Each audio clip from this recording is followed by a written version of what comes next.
Hey you all, Carpetbagger here, coming to you live from the south, more specifically Knoxville, Tennessee, and I'm in front of the East Tennessee History Center. Now the reason we've come out here today is they are having a special exhibit, an exhibit on something that is a nationwide, if not worldwide phenomenon, and that is Mountain Dew, the citric beverage that is actually the third most popular soda in the world, only behind Coca-Cola and Pepsi. The third runner-up is Mountain Dew. It was actually invented right here in Knoxville. So we're gonna head in there and find out more about the history of Mountain Dew.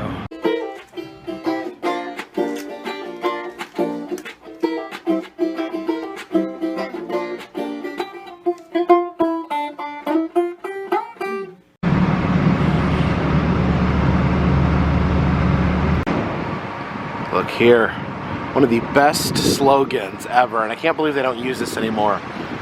It'll tickle your innards. This is so good. And apparently it's not just a history of Mountain Dew, it's a hillbilly history of Mountain Dew. It's an interesting twist. Before we check out the Mountain Dew, we're gonna take a little stop here at the corner drugstore. I'm sure some of these other concoctions are just as delicious as Mountain Dew. To make sure you're getting your daily allowance of magnesium sulfate.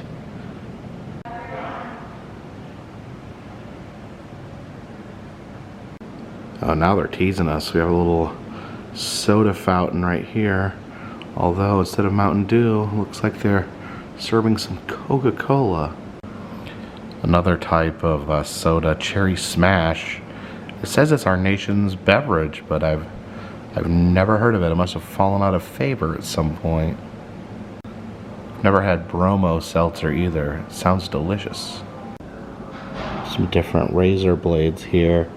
See the atomic razor blades. You can see where they're testing a nuclear explosion.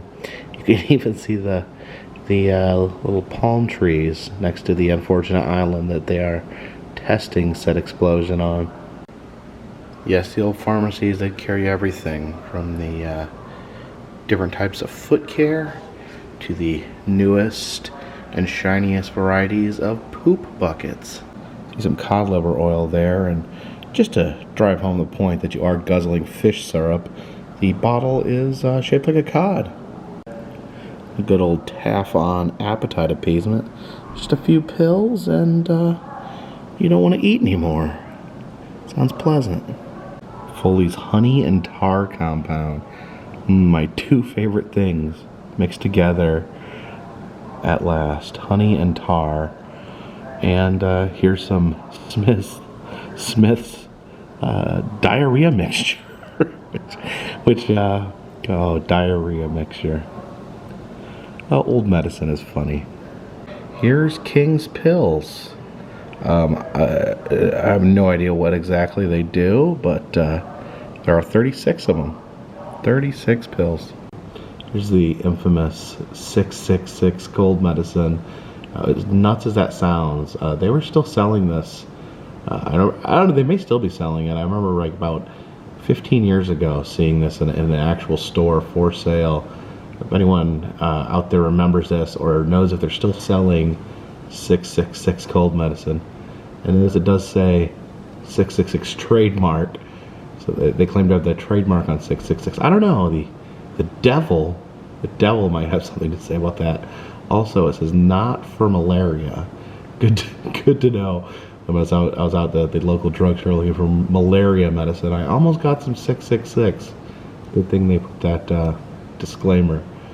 Some asthmatic powder. Now, I'm not a doctor, but for someone with asthma, is powder the best delivery system? You know, big handful of powder in their lungs.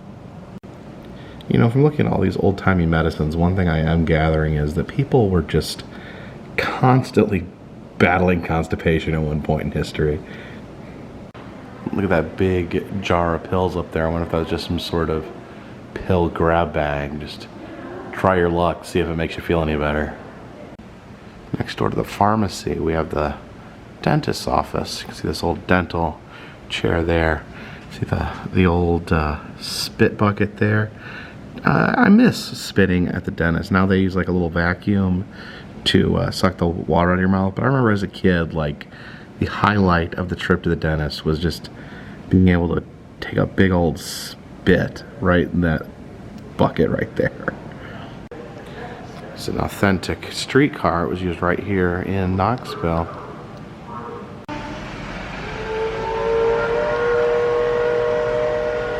Here's a stick used in Native American stickball. If you have not ever seen a game of that played, I would highly recommend it as an experience. It is one of the most intense sporting events you will ever see. Here's John Severe's pistol. Of course, John Sevier, the namesake for Sevierville and Sevier County, which contains Pigeon Forge and Gatlinburg. Now this is pretty cool. This is Betsy here, Betsy the rifle. This gun belonged to none other than Davy Crockett, and it was the first gun he ever owned. This is a carpet bag. Explains here that this is to symbolize the northern carpetbaggers that moved from the north to the Civil War ravaged South after the war.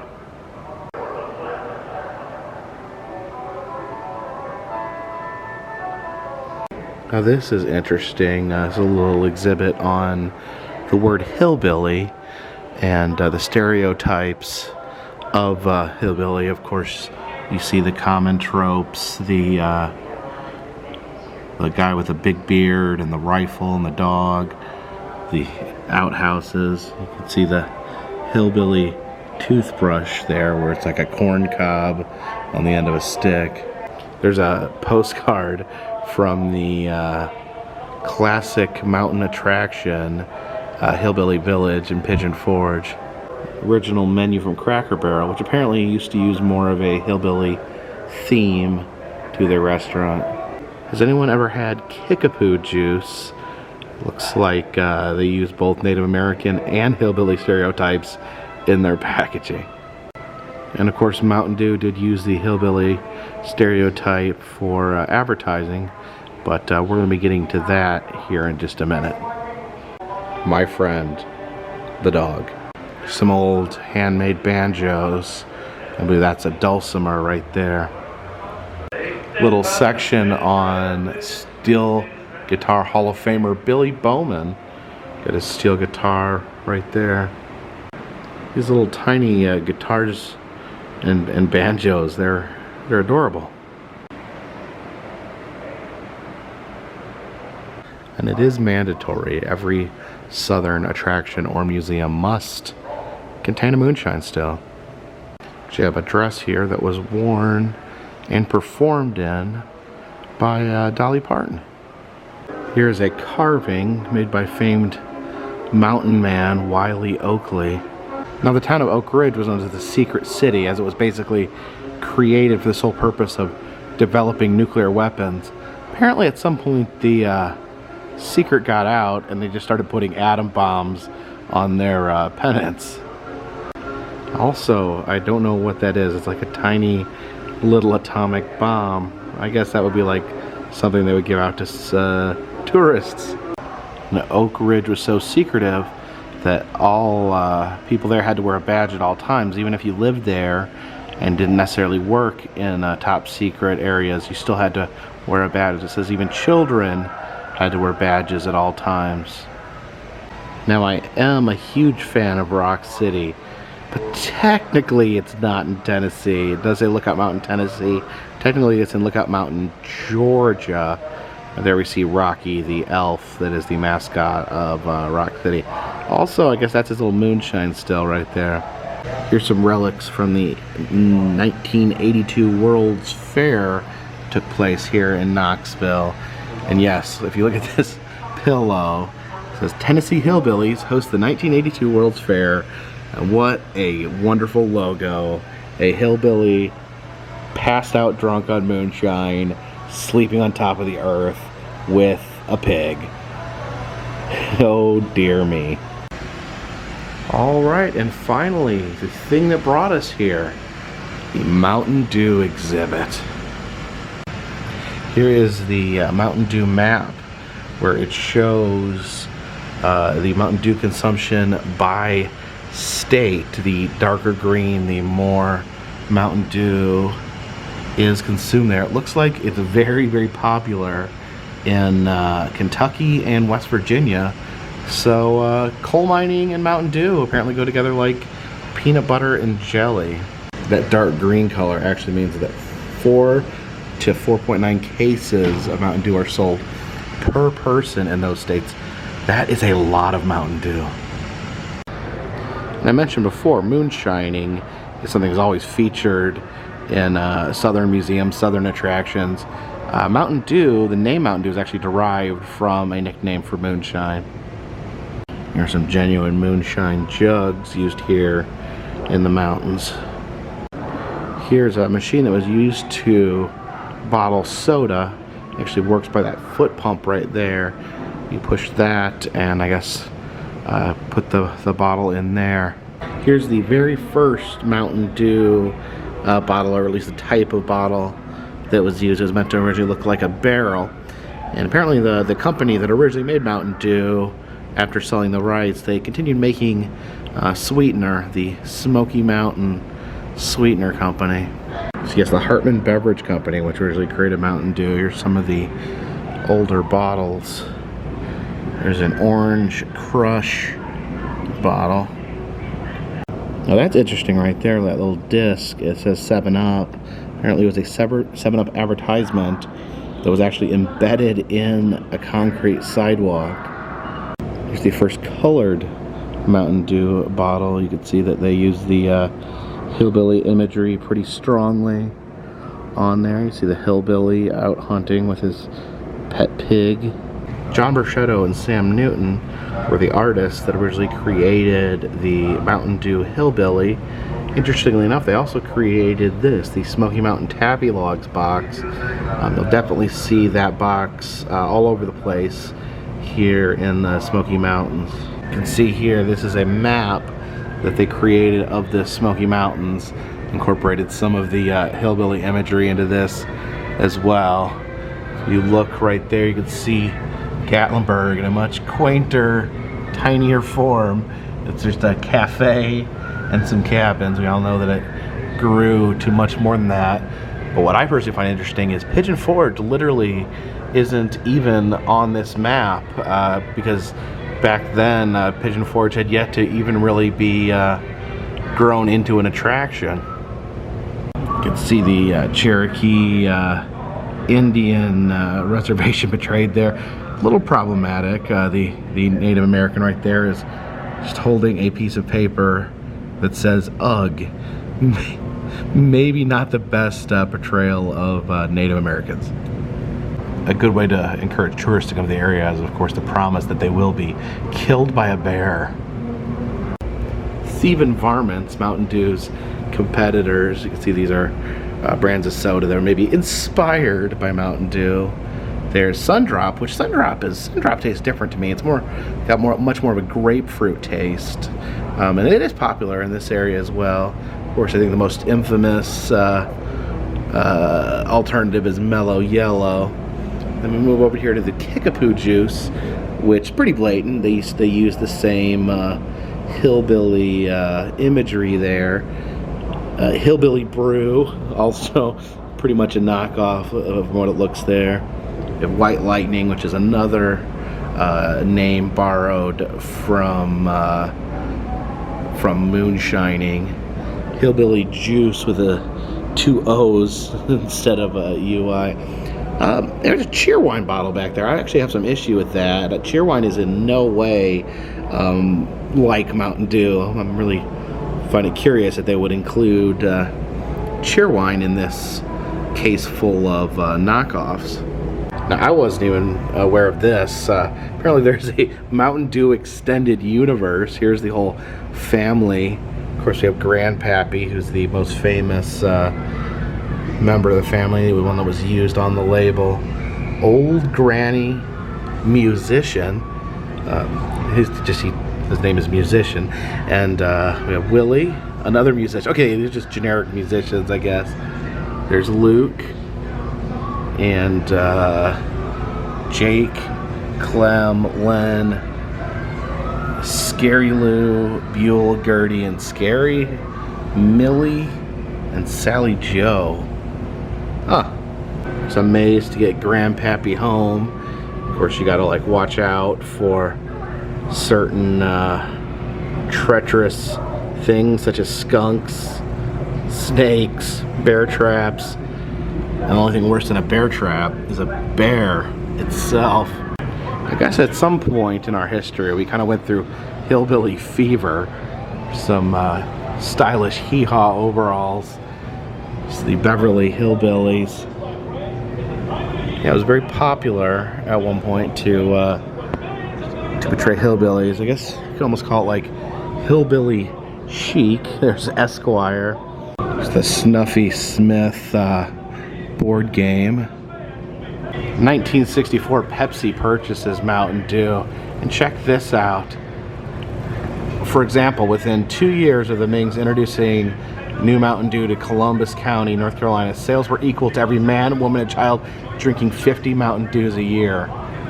That's a lot of Mountain Dew guzzling. There's an awesome piece of Mountain Dew merchandise. That hillbilly hat right there. All these wonderful old school bottles.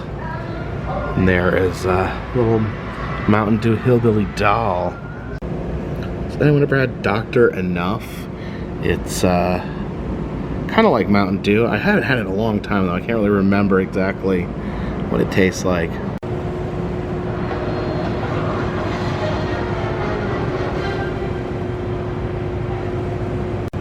What's going on in this commercial? This guy just reached down a cheetah's throat and pulled out a Mountain Dew can. Some different Mountain Dew bottles and items from over the years. Mountain Dew racing jacket, some Mountain Dew vinyl records. You can see the design changing as you can see some Star Wars characters. There's Darth Maul and a Mountain Dew can. I have zero recollection of this. Apparently Mountain Dew made a non-alcoholic malt beverage called Johnson City Gold. Explains here that in 1975 Pepsi would get rid of all of the classic hillbilly imagery.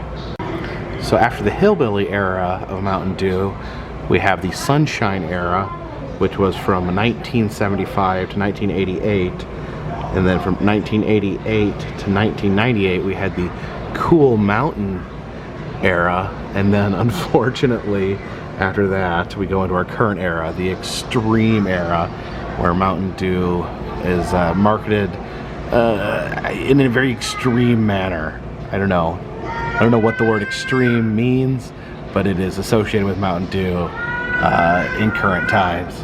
Here are some special collector's bottles with different art, and if you do look there, you can see there is a single bottle that does have that classic hillbilly image on it. Very insightful quote about Mountain Dew. Is Mountain Dew the bottle or the drink inside the bottle, or is it the spirit of the people that worked with the drink? And finally, it asks visitors to leave their own story about Mountain Dew. Beautiful tribute to my favorite beverage, says Ron Faulkner. Mountain Dew is great if you're a 13-year-old boy. I'm certain that my best friend Ashley's bloodstream is 90% Mountain Dew, and she's healthy as a horse, says Sarah. It amazes me how much the influence Mountain Dew advertising campaign contributed to the perception that all Southerners were drunken, ignorant hillbillies who were forever in need of assistance from others. My pastor drinks it on his drive back from Atlanta just to help him stay awake. Mountain Dew forever. Appreciate you guys joining me here today at the Eastern Tennessee History Center for the wonderful exhibit on Mountain Dew. It's not running much longer, it's only running until January. Very cool seeing kind of the history and evolution of the world's third most popular beverage. If you'd like to see other museums I've been to, other roadside attractions, other amusement parks, and other fun stuff, check the interactive map in the description. Also, if you'd like to support the channel, there's several ways to do that. You can buy a t-shirt, you can buy a smash penny, you can donate to Patreon. A donation of $3 or more will get you a postcard once a month. All that information is in the description. But for now, this one's in the bag.